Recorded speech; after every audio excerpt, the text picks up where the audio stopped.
సినిమాల యందు out and out family ఎంటర్టైనర్స్కి ఉండే డిమాండే వేరండి. ఎప్పుడైనా ఈ రోజుల్లో మరీను. ఎందుకంటే మనం ఓటీటీలు చూసామంటే ఏ ఓటీటీ చూసినా అంత క్రైమ్ బ్యాక్డ్రాప్ కథలే, క్రైమ్ క్రైమ్ క్రైమ్ క్రైమ్ కథలే, స్టోరీసే. ఓ మంచి ఫ్యామిలీ ఎంటర్టైనర్ చేయడం తగ్గిపోయింది. నిజంగా ప్రేక్షకులకు కూడా మొహవాచినట్లు ఉన్నటువంటి పరిస్థితి నిజం చెప్పాలంటే. సో ఈ సంక్రాంతికి ఆ లోటు విక్టరీ వెంకటేష్, అనిల్ రావిపూడి, అలాగే హీరోయిన్ మీనాక్షి చౌదరి, అలాగే ఇంకొక హీరోయిన్ ఐశ్వర్య రాజేష్, వీళ్ళ కాంబినేషన్లో రాబోతున్న సంక్రాంతికి వస్తున్నాం సినిమా తీర్చబోతుంది అనిపిస్తుంది నాకైతే. ట్రైలర్స్ ప్రామిసింగ్ అనిపిస్తుంది. ఎందుకంటే విక్టరీ వెంకటేష్ గారు కామెడీ టైమింగ్ మన అందరికీ తెలిసిందే. వీళ్ళిద్దరు అనిల్ రావిపూడి అలాగే వెంకీ కాంబినేషన్లో 5 years బ్యాక్ వచ్చిన F2 ఏ రేంజ్ హిట్ అయింది ఫ్యామిలీ ఎంటర్టైనర్గా అనేది మన అందరికీ తెలుసు. ఇప్పుడు సేమ్ రిపీట్ అవుతుంది మళ్ళీ. బాలకృష్ణ గత ఏడాది భగవంత్ కేసరితో యాక్షన్ అండ్ ఆఫ్ యాక్షన్ సెంటిమెంట్తో వచ్చి మంచి హిట్ కొట్టుకెళ్ళారు. సంక్రాంతి హిట్ ఎక్కువ ఆయనకే ఉన్నాయి, బాలకృష్ణ గారికే ఉంటాయి ఎక్కువ. మనం కనుక చూస్తే చరిత్ర సెంటిమెంట్ సంక్రాంతి సెంటిమెంట్ మిగిలిన హీరోల కంటే తెలుగులో బాలకృష్ణ గారికి ఎక్కువ. ఆయన ఘన విజయాలు సాధించిన సినిమాలలో సంక్రాంతికి రిలీజ్ అయిన సినిమాలు కనుక మనం పర్టికులర్గా చూస్తే ఒక 10 సినిమాలు రిలీజ్ అయినాయి అనుకుంటే 8 సినిమాలు విజయం సాధించిన సందర్భాలు ఉన్నాయి. సో మొత్తం మీద ఇప్పుడు నాకైతే మోస్ట్ ప్రామిసింగ్ అనిపిస్తుంది ఇది. సంక్రాంతికి వస్తున్నాం, ఇప్పుడు గేమ్ చేంజర్తో రామ్ చరణ్ వస్తున్నారు, ఆయన పాన్ ఇండియా హీరో ఇప్పుడు. మరి డైరెక్టర్ కూడా మామూలు డైరెక్టర్ కాదు, హీరోయిన్, సాంగ్స్ అవి ఇవి అన్ని ప్రామిసింగ్ ఉన్నాయి గేమ్ చేంజర్లో కూడా. కథ కనుక కొంచెం కనెక్ట్ అయితే బ్లాక్ బస్టర్ హిట్ అవుతుంది అది కూడా. ఎందుకంటే ఎంత క్రేజీ కాంబినేషన్ అయినా కథ ఉండాల్సిందే. కథ లేకుండా స్టార్ హీరోలు కూడా ఏం చేయలేరు. కథ కనెక్ట్ అయితే హీరోల యొక్క స్టార్డమ్ అనేది సినిమా సక్సెస్ రేంజ్ని ఇంకొక 10% అట్లా తీసుకెళ్తుంది. అది అన్న పెద్ద ఎన్టీఆర్ గారు చెప్పినటువంటి మాట. అది వాస్తవంగా ఏ హీరో అయినా స్టార్ హీరోలు అదే చెప్తారు. ఎందుకంటే ఒకవేళ వాళ్ళ వల్లే కథ లేకపోయినా ఆడతాయని అనుకుంటే ఏ సినిమాను హిట్ కాకూడదు. స్టార్ హీరోలు చేసే సినిమా ఏదైనా కూడా. అవునంటారా కాదంటారా? సో మొత్తం మీద అది ఇట్లా 3 సినిమాలు వస్తున్నాయి. ఎన్టీఆర్,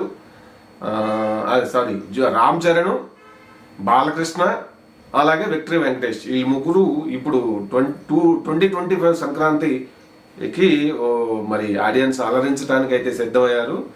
5 ఏళ్ల క్రితం వీళ్ళు ముగ్గురే వచ్చారు కరెక్ట్గా.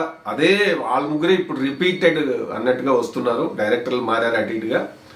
అప్పుడు బాలకృష్ణ వీరసింహారెడ్డి అని చెప్పి 5 ఏళ్ల క్రితం సంక్రాంతి అప్పుడు 2020 సంక్రాంతి అప్పుడు వచ్చినప్పుడు డైరెక్టర్ గోపిచంద్ మల్లేని అది యావరేజ్ అనిపించుకుని వెళ్ళేది సినిమా. అది ఫ్యాక్షన్, రాయలసీమ ఫ్యాక్షన్ నేపథ్యంలో వచ్చింది. రామ్ చరణ్, బోయపాటి సీను కాంబినేషన్లో వినయ విధేయ రామ అంటూ వచ్చారు. అది ఓకే, కొద్దిగా సెంటిమెంట్గా అది ఇది ఉన్నా కానీ జస్ట్ ఓకే అనుకుంటూ పాస్ మార్కులు ఎంచుకునే వెళ్ళింది. అది సూపర్ హిట్ ఏం కాదు. కానీ అప్పుడు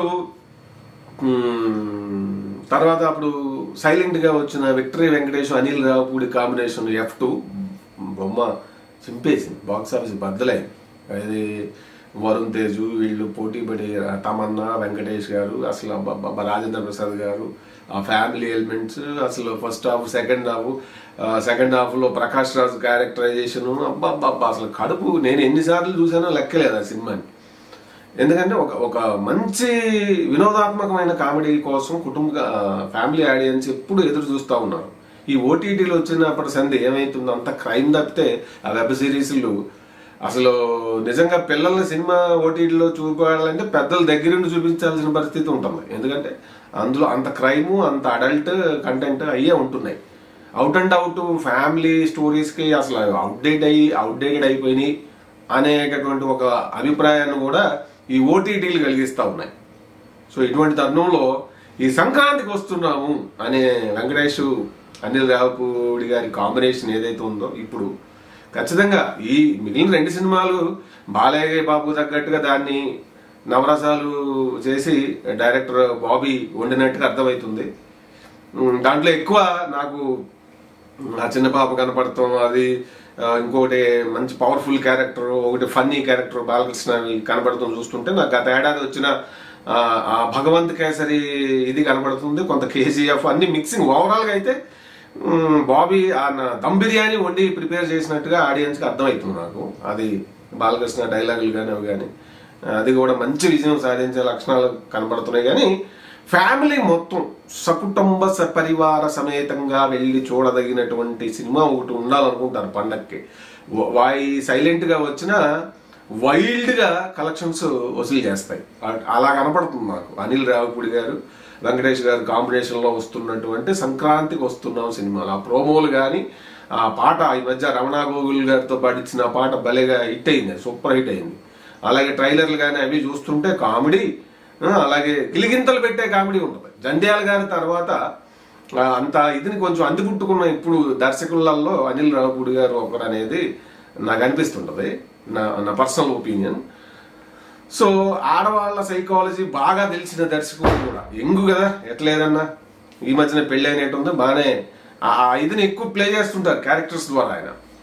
కాబట్టి చూస్తుంటే ఇద్దరు హీరోయిన్స్, ఆ వెంకటేష్ గారు చెప్పే డైలాగులు, మీ ఆడవాళ్ళకి ఇంకొక ఆడమని తిడితే ఆ ముందు మీకు భలే ఉంటది కదా అని చెప్పే డైలాగులు చూస్తుంటే మనకి అంటే కావలసినంత ఫన్, కావలసినంత కామెడీ, ఫ్యామిలీ, అలాగే కొంత ఏదో ఇన్వెస్టిగేషన్, అన్ని రకాలు. నరేష్ గారి క్యారెక్టర్ ముఖ్యమంత్రి క్యారెక్టర్ అన్నట్టుగా కనబడుతుంది.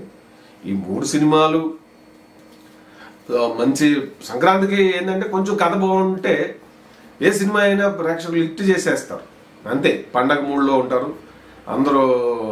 ఇప్పటికీ పెద్ద ఎంటర్టైన్మెంట్ అంటే సినిమానే కదా ఎవరికైనా కూడా. సో కాబట్టి నేను అనుకోవటం Ram Charan cinema pan India రేంజ్లో వస్తుంది కాబట్టి మెయిన్ తమిళ్, తెలుగు, హిందీ, మలయాళం, కన్నడం ఇట్లా అన్ని భాషల్లో డబ్బింగ్ అవుతుంది, ఒరిజినల్ తమిళ్. సో అది స్టోరీ శంకర్ అంటే ఆయన టేకింగ్, మేకింగ్, కథ ఇవన్నీ మనకి ఎటువంటిదో తెలిసిందే. టెక్నికల్గా కానీ అది ఒక రేంజ్లో ఉంటుంది. భారీ బడ్జెట్తో చేసి దిల్ రాజు ప్రొడక్షన్లో. విచిత్రం ఏంటంటే ఈసారి దిల్ రాజు గారి ప్రొడక్షన్లో 2 సినిమాలు వస్తున్నాయి. ఒకటి రామ్ చరణ్ గారి సినిమా, ఏది అది గేమ్ చేంజర్, అండ్ రెండవదేమో ఇది ఈ ఫ్యామిలీ ఎంటర్టైనర్ అనిల్ రావిపూడి గారు ఇదిలో ఇట్లా యాదృచ్ఛికం పోసి ఇదే ఫస్ట్ టైం ఏమో ఒక పండగ సీజన్లో ఒక నిర్మాత నుంచి 2 సినిమాలు రావడం అనేది 2 ప్రామిసింగ్ అనిపిస్తుంది నాకైతే. మన తెలుగు ఇదికి సంబంధించినంత వరకు ఈ వెంకటేష్ గారు బాక్స్ ఆఫీస్ ని తనదైన ఇదితో చక్కిలి గింతలు పెట్టి అనిల్ రావిపూడి వీళ్ళ కాంబినేషన్ లో F2ని మించి కలెక్షన్ల పరంగా విజయం సాధిస్తారని అనిపిస్తుంది. ఓవరాల్ గా అయితే 3 కూడా ప్రామిసింగ్ గా ఉన్నాయి. కానీ ఎందుకంటే మరి ఒక ఫ్యామిలీ ఎంటర్టైనర్ లేకపోతే అట్ట ఆ లోటు లేకుండా ప్రొడ్యూసర్ దిల్ రాజు గారు చేశారు కాబట్టి ఆయన కూడా మనం మెచ్చుకోవాలి. ఎందుకంటే ఊరికే యాక్షన్ అన్ని యాక్షన్ సినిమాలకి ఫ్యామిలీ అంతా వెళ్ళలేము. వినోదము, భార్యలు, ఇంకొక గర్ల్ ఫ్రెండ్, అది ఇది, ఎందుకంటే అది ఉంటుంటే ఆ కథ మజా వేరు ఉంటుంది. అది ఏది ఒక with in the clean comedy what I want to say. ఏదో వల్గర్ కామెడీ కాదు. F2 కానీ ఎంత క్లీన్ ఉంటుంది ఆ కామెడీ, అనిల్ రావిపూడి గారు చేసింది. అలాగే ఇది కూడా అట్లాగే అనిపిస్తుంది. సో మొత్తం మీద అయితే సంక్రాంతి బాక్స్ ఆఫీస్ కింగ్ ఎవరు అంటే మాత్రం నేను ఆ పాన్ ఇండియా సినిమా తీసేద్దాం, అది హిట్ అయితే దాని రేంజ్ వేరు. కాబట్టి తెలుగు వరకు సంబంధించినంత వరకు ఈసారి ఫ్యామిలీ ఎంటర్టైనర్ గా వస్తున్న సంక్రాంతికి వస్తున్నాం అనిల్ రావిపూడి, విక్టరీ వెంకటేష్ గారిదేనేమో అని అనిపిస్తుంది. మరి మీకేమనిపిస్తుందో కింద కామెంట్ చేయండి. అలాగే వీడియో నచ్చితే లైక్ చేయండి, ఒక లైక్ గట్టిగా కొట్టండి, షేర్ చేయండి.